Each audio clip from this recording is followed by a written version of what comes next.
वादग्रस्त आयएस अधिकारी पूजा खेडकर यांच्या वेगवेगळ्या कारनाम्यांमुळे त्या चर्चेत आहेत। आता त्यातच त्यांच्या कारनाम्यामुळे आता सरकारकडून देखील चौकशी सुरू आहे, त्यामुळे त्यांचा पाय आणखीनच खोलात गेलेला आहे। पाहूया त्यावरचाच सामचा हा एक विशेष रिपोर्ट। पूजा खेडकरचा पाय खोलात। आधी पूजाचा प्रताप, आता डोक्याला ताप। चहू बाजूने पूजा खेडकर गोत्यात।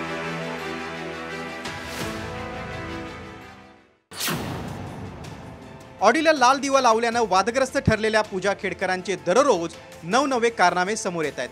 त्यामुळे पूजा खेडकरांचा पाय गाळात गेलाय।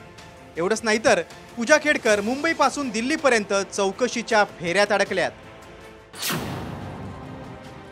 ऑडीवर थकीत दंड 26,500 रुपये। बेकायदेशीर दिवा लावल्याप्रकरणी पुणे पोलीस आता कारवाई करणार आहेत। पूजा खेडकरांच्या घरावरही बुलडोजर चालण्याची शक्यता आहे। नवी मुंबई आयुक्तांचाही गृह विभागाला अहवाल सादर आहे। नॉन क्रिमिलेअर आणि दिव्यांग प्रमाणपत्राची केंद्रीय अप्पर सचिव आता चौकशी करणार आहेत। दुसरीकडे पंतप्रधान कार्यालयाने देखील अहवाल मागवलाय।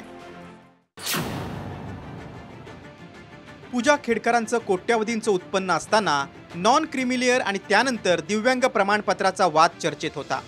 मात्र त्यानंतर आता पूजा खेडकर यांनी स्टील चोरीतील नातेवाईकांना वाचवण्यासाठी नवी मुंबईच्या डीसीपींवरही दबाव टाकला होता। तसंच पुणे पोलिसांना चौकशीपासून रोखत दार बंद ठेवलं होतं। त्या पार्श्वभूमीवर पुणे पोलिसांनी ऑडी कारच्या दंडाचीही नोटीस पाठवली आहे। त्यानंतर खेडकर कुटुंबियांनी दारात असलेली ऑडी कारही दुसरीकडे हलवल्याची माहिती समोर आली आहे। त्यातच खेडकरांचं घरही अनधिकृत असल्याची चर्चा आहे। त्यावर पूजा खेडकरांना विचारणा केली असता मी समितीसमोर उत्तर देईल असं सांगितलंय। सरकारने जी काही कमिटी त्याच्यामध्ये नेमलेली आहे, मला वाटतं आपण सगळ्यांनी ते रिस्पेक्ट केलं पाहिजे त्या गोष्टीचा। अँड माझं जे काही सबमिशन असेल मी ते त्या कमिटीला नक्की देईल, मी त्या कमिटीला सांगेल। बट मी तुमच्याशी बोलायला किंवा आता मीडियामध्ये बोलायला मी त्या बाबतीमध्ये ऑथोराइज नाहीये। त्यामुळे या सगळ्या प्रकरणात पूजा खेडकर आणि त्यांच्या कुटुंबियांच्या अडचणी वाढत आहेत।